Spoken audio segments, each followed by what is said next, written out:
All right, welcome back to the Elias Macko Show. Let's talk about homes. Let's talk about housing on this week's edition of City Hall. And everyone's talking about it. You saw the federal government yesterday with their bill of housing rights, renters' rights, as they call it. So listen, everyone's talking about housing. There are some stories this week in the news when it comes to housing in Montreal. City of Montreal has given the green light to a massive skyscraper of residential housing. That's pretty interesting.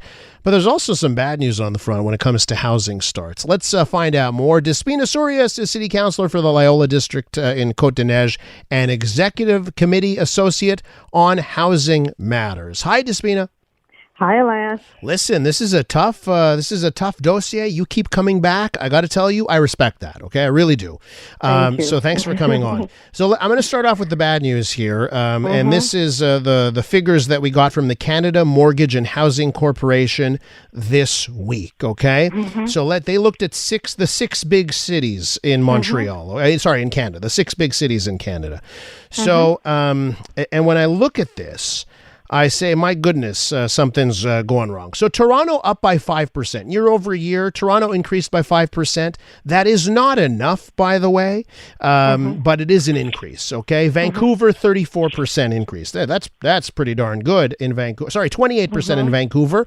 Again, not enough. Vancouver needs more housing, but at least they were in the positive and up by 25%. So those are two examples. Basically, of the six cities, 3 were in the positive, 3 were in the negative. Montreal, part of the negative, and seeing a decline. Other cities are seemingly succeeding in ways where Montreal isn't. How do you explain it, Despina?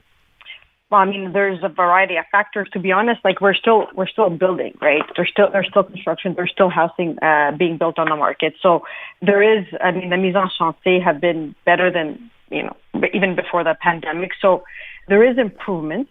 I mean, I think there's several factors, variables. Provincial governments, they change some of their programs. The context too, we do have a pénurie de main d'œuvre, so we have a lack of resources too in the construction field. So there are several factors that could impact how housing is being built in Montreal. I know we're making efforts to ensure that we're putting things out there. At the city level, we have, we're trying to make it attractive for developers and organizations to build housing in Montreal, but it does take a collective effort to do it. But I think like I mentioned last time I was on the radio, I do believe there's a variety of factors that impact that. Why some cities do more, others, I didn't have an in-depth analysis yet on that, but we know that we are, allowing for a lot of housing to be built. Okay, so listen, I mean, we still have more housing being built in Montreal versus the rest of the CMM. So, I mean, we're still. So I get all that. I get all that, and I say it with respect here. But when I see numbers, okay, again, Vancouver up 28%, Calgary up 13%, Toronto up 5%. I didn't get to the Montreal number, which is the most important one. Montreal down, okay, down 37%, the lowest level of construction since 2001, according to the CMHC. Apartments alone is at 35%. Are you willing to admit any type of, faced with those sheer numbers, are you willing to admit any failures on the municipal front on what you can control when it comes to housing?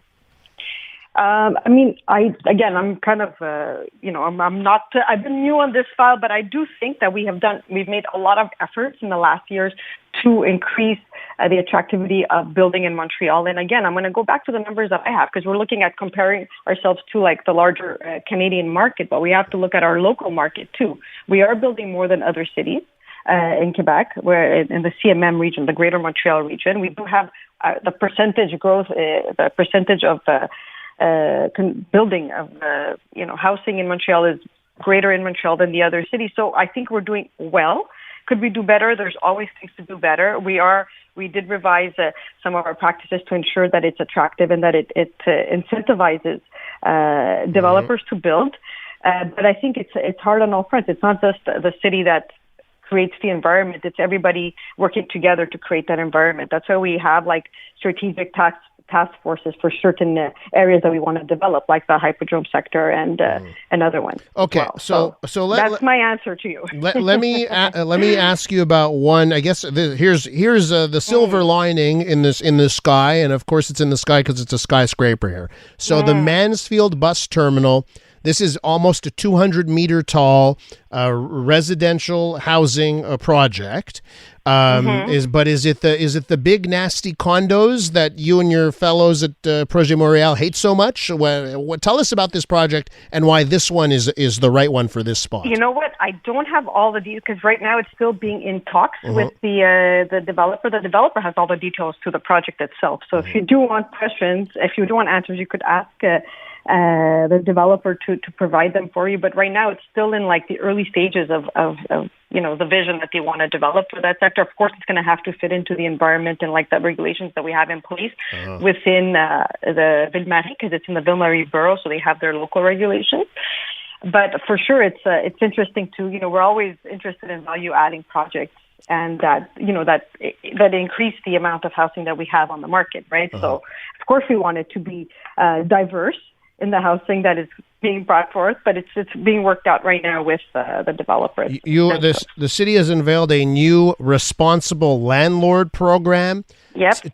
Tell me about how more rules, regulations, inspections gets us to a better place. Well, for us, it's we talk a lot about developing the housing market, but it's also about protecting what we have and making sure that it's still livable for people. So what we did is we put in place the Propriétaire Responsable program, the Responsible Landlord program, or initiative, I would say, that looks at ensuring that the sanitation conditions within buildings are respected. And there's going to be a proactive approach where we're going to be targeting bigger buildings to inspect, to make sure that they fit, that they're respecting the criteria of whatever we have in our regulations around sanitation and health of buildings. We're also going to be intensifying. This is really the city center working also with the boroughs to intensify their inspections locally. So we have a global target of 10,000 inspections to be done this year. And we're also looking to support the rental registry that Vivre en Ville has put in place, a rental registry, so that there's more transparency around rents, because we also know that a lot of times renters are in a difficult place, and right now the market is difficult. The prices are high. Yeah. So it's they have more negotiation powers, knowing what the previous rents were. I got a message by having this information. I got a message from a listener, Despina. We're with Despina Sourias, responsible for housing in the executive committee at the City of Montreal. So, and Despina, I get this message from a listener this morning. Says, Elias, I put an apartment up for rent. Okay, I got 40 responses in 2 days. People begging me. So if that's the current situation where they put up any apartment, they get bombarded with 40 people asking for the apartment in record time, how do inspections, more red tape, more regulations, registries, how does that make that situation better? Well, I mean, you're increasing they basically have power to choose whoever they want, which is fine. But at the same time, renters need to find a place to live that is livable. For us, it's about ensuring that the places that people are living in, it's part of our responsibility. Sanitation conditions are part of our responsibility. If they're not done, if they're not kept up, we are ensuring that they are being able to live in spaces that are healthy for them. I did an inspection blitz with our services, and I saw things that were unacceptable. Living conditions that are unacceptable. These places are not going to be, you're not going to, even selling this building and rebuilding it, it will be very difficult because you can't let it deteriorate. The more you let it deteriorate, the more it's going to cost. And it's not fair for anyone, even for the, yes, for the renters, but even for the people living around these spaces. So I do believe that putting this in place ensures that the city is doing its job of protecting its citizens, of looking out for their good. And we're looking at property owners that are really neglectful. We're not. Most property owners take care of their property because they know that it's important for them. Yes, for their portefeuille, for their financially, but also for they're human. They want to take care of their people.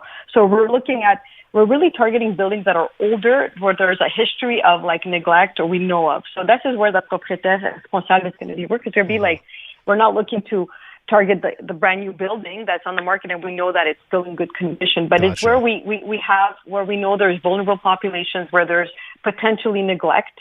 And from what I saw the other day, I could guarantee you that this is effective. We even have social intervention supports in place to talk to the residents so that they know what their rights are, to refer them to the local groups too that support housing. Would it not be more? I can get inspections are effective. You do an inspection, then you have a write up, you have fines. I understand how that can be effective, but would it not be more effective to foster an environment where we have so much supply and there's now 3, 4, 5% vacancies, so renters can pick and choose and not be forced to go into terrible places because they can get a great place at the same price? Yeah, for sure. Like, you need both, right? Like, because it's contextualized too, right? Yeah. But right now there's also there's of course developing more is a goal. The other goal is protecting what we have so that it doesn't deteriorate completely. And I'm telling you again, what you see if you do an inspection. Especially the ones that they're carried out at the service d'habitation, not all of them, not all the buildings that they've seen so far have issues, but the ones that they do the blitzes and they do the door. They're difficult situations. So you need both. Yeah, and listen, our colleagues at CTV Montreal, they've done the stories. I've seen the videos, the images, right, of all that kind of thing. I just don't know. Don't know here, Despina. We've got to wrap up, but I got a text message here from a listener. Elias, I put up a unit for rent. This is another text message just came in. I put up a unit for rent. I got 575 replies on Facebook. All the inspections in the world won't solve a market where there's not enough supply. I got to leave it there. You need both. You need both, Elias. You can't just have neglect and nothing and no building. We need to build, and we are. We just put out our Îlot Voyageurs project too. So we're waiting to get submissions for that. I can't wait. Being there. I can't wait. We're confident about this one, So. Well, I hope you're you were confident about Blue Bonnets. When I say your administration was very confident about Blue Bonnets, the Hippodrome. Nothing's happened, so we'll see what happens. I certainly hope property at a good price. Listen, I hope there's a miracle here, and developers say, "My goodness, we're going to work with the city of Montreal." I hope that happens. You're a little negative. Look. Yeah, it's hard when you read the text message line that I read, Despina. Right, it's people hurting at the end of the day. We both want the same thing. Other side, of course. Yeah. But it's how we're going to get there, and we're working on two pathways. Both develop and take care of what we have. Despina, we're not going to let things go. Be well, but Despina, thanks so much for your time. Always a pleasure. Take care. Despina Sourias doesn't shy away from the questions, by the way, people. Give her some credit right there. City Councillor Loyola and on the executive committee responsible for housing.